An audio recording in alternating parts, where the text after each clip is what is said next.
of the Sun. Over 2 weeks, prominences come and go, and expulsions of particles fill the corona and add to the solar wind. It gives the Sun a red halo. From outside our atmosphere, the SOHO satellite gets an even clearer picture. Combine that with an image of the Sun and see how activity on the surface throws particles out into the corona.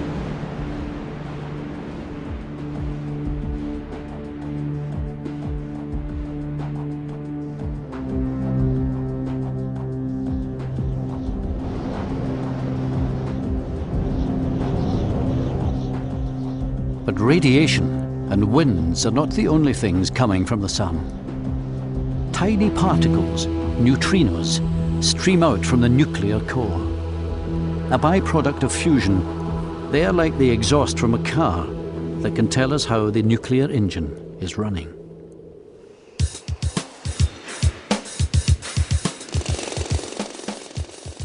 This is the Solar Neutrino Observatory at Sudbury, Ontario in Canada.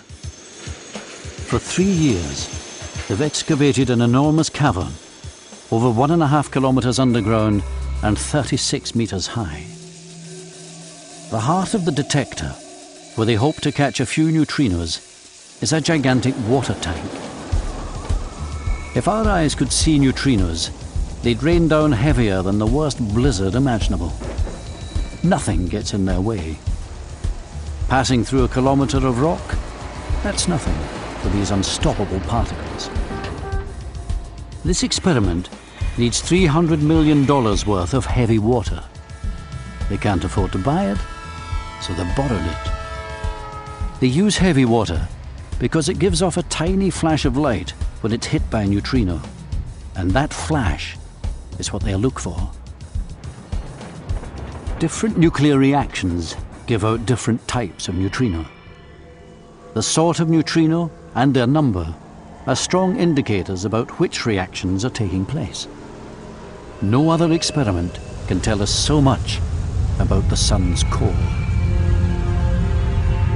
Well, there are about 100 billion neutrinos passing through the tip of my finger every second, and yet with 1,000 tons of heavy water, the best medium for detecting neutrinos, in our detector, only about once an hour does a neutrino stop and produce a burst of light that we observe.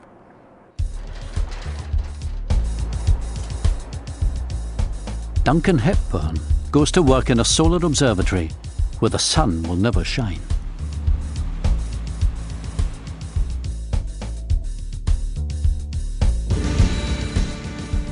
But as well as discovering the secrets of the sun's core, this experiment will also tell us about neutrinos themselves. If you know that, then you're well on the way to knowing the ultimate destiny of the cosmos. The Neutrino Observatory needs to be a very clean machine. Everything in the world is radioactive to some degree, a low level. And our only defense is to keep the place extremely clean so there's no dust in the middle of the detector. Everybody that comes in takes a shower. The basic mechanism for detecting a neutrino is it comes from the sun, through the earth, and into our heavy water. And the hydrogen atoms in that heavy water have an extra neutron. That extra neutron is the target. Strike it with a neutrino, and a high-speed particle comes off. Think of it as a billiard game, and suddenly we have one ball going very fast. It produces a forward-looking cone of blue light. Therefore, surrounding the heavy water is 10,000 light sensors that are tuned up to watch the blue light and count that.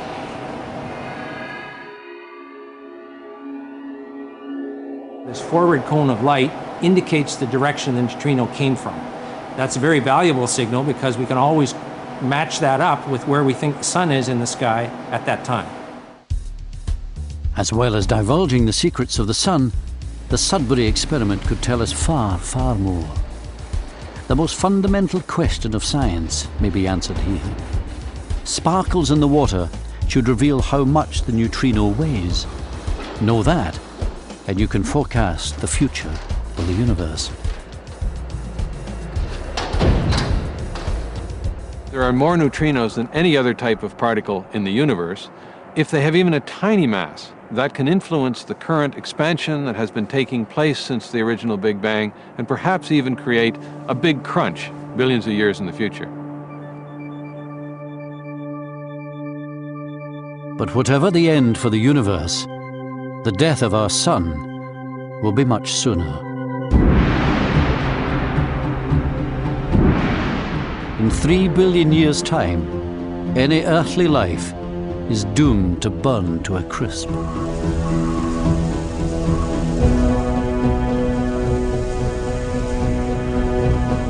The sun loses its balance, and the scales rock between fusion and gravity. The remaining hydrogen moves to the edge and blows out, while the helium core burns brighter than ever in the hydrogen. As the sun swells, the inner planets are consumed. The ice caps of Mars melt.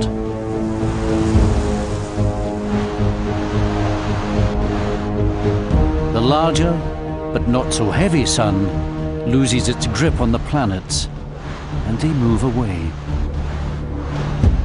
Gusts of hot wind blast the outer planets.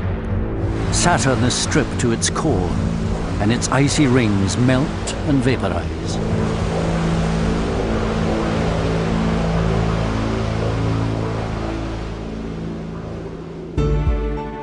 Once giant, Jupiter is now humbled, overshadowed by its moon Europa, on which the ice sheet has melted and where oceans now swell. This solar system is unrecognizable. The sun now eats itself, shrinking to a white dwarf and gorging on the elemental ashes of previous fusion. In this final phase, it disgorges vast swathes of dust, and the death shroud reaches way beyond any of its former planets. The hourglass has run out for this solar system. The sun, that once nurtured and breathed life into its children, now consumes them. It throws their ashes to the cosmic wind, there to be gathered into clouds where they may form new stars, new planets, and perhaps new life.